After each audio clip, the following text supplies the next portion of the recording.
Kevin said, I am an ordained minister in the Lutheran Church Missouri Synod. So I'm kind of the opposite of an atheist, I think. Yeah, it's complicated. I wasn't always a Christian. I wasn't raised as a Christian. I was a Lutheran. I came to faith as a senior in high school, and I didn't really know what to do with it. And I definitely decided to repent of my previous sin of being an overachiever at that point. Having applied to a variety of overachiever-style colleges, I decided that was not the lifestyle I sought.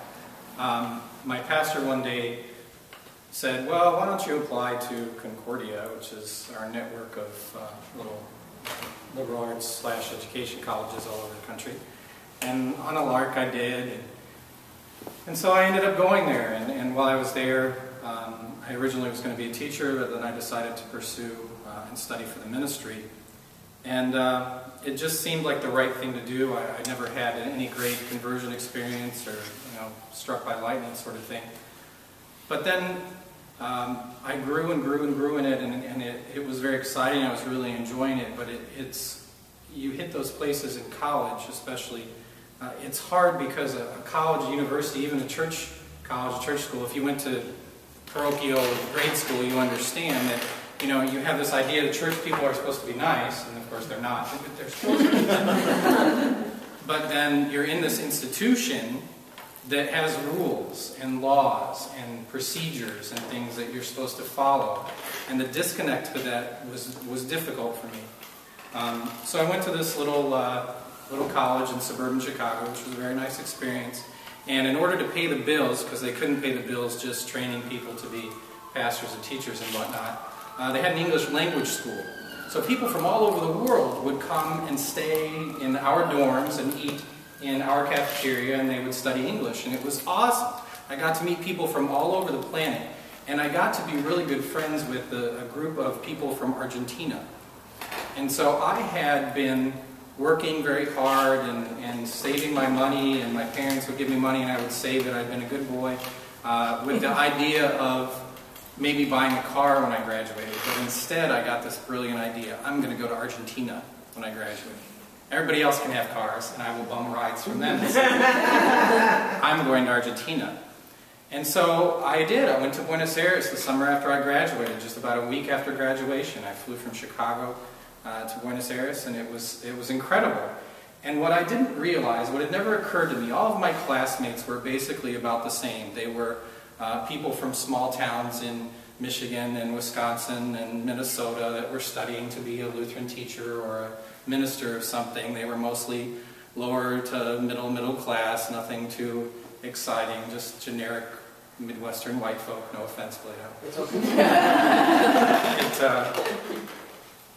It never occurred to me that the reason these people from Argentina had the opportunity to study English in Chicago for months on end was because they were loaded.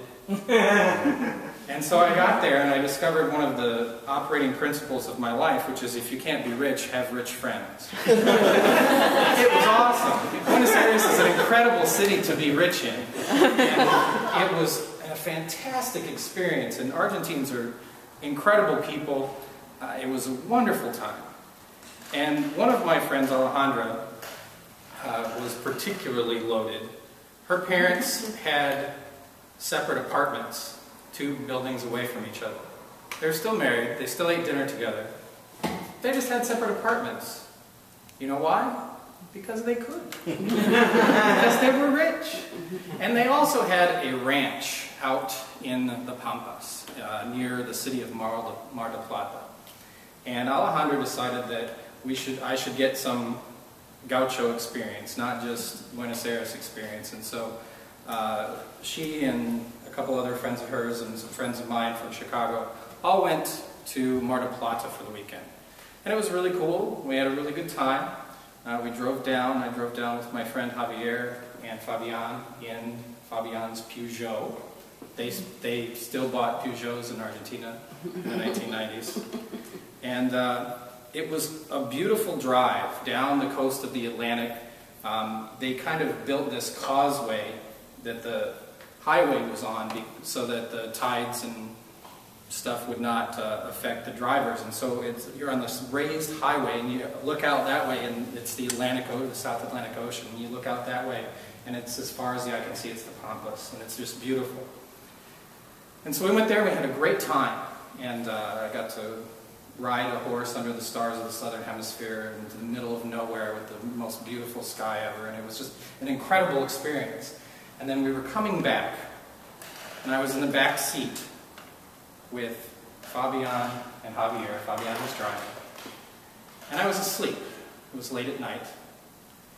And I heard them arguing in Spanish, in Castellano, which is an odd form of Spanish. And I didn't really understand what they were talking about. And I heard the engine really revving.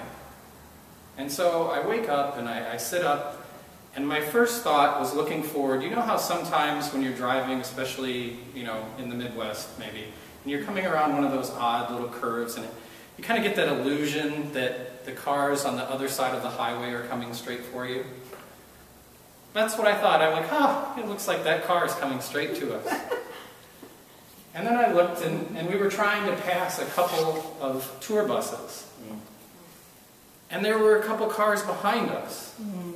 And then I realized that that car was coming towards us.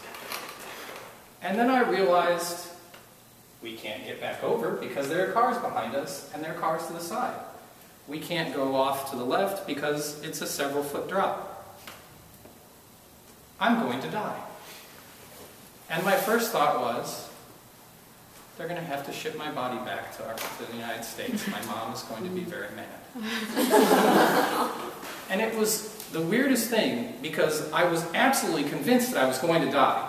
I thought there was no possible way out of this. And maybe it was just having woken, maybe it was the darkness, I don't know what it was. But I was really convinced I was going to die. And I didn't care. I was ready.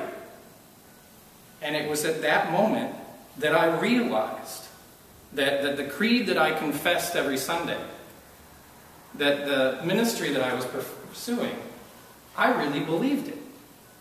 You know, we have confirmation in our churches where you get up and you say, I will stand before even death before I give up this faith, and then the next Sunday you stop going to church. But this was really my confirmation. It was totally different. My life was completely different after that. Because I realized that everything that I was saying, that what I said I believed, I really did. I really believed in life after death. I really believed in a resurrection of the dead.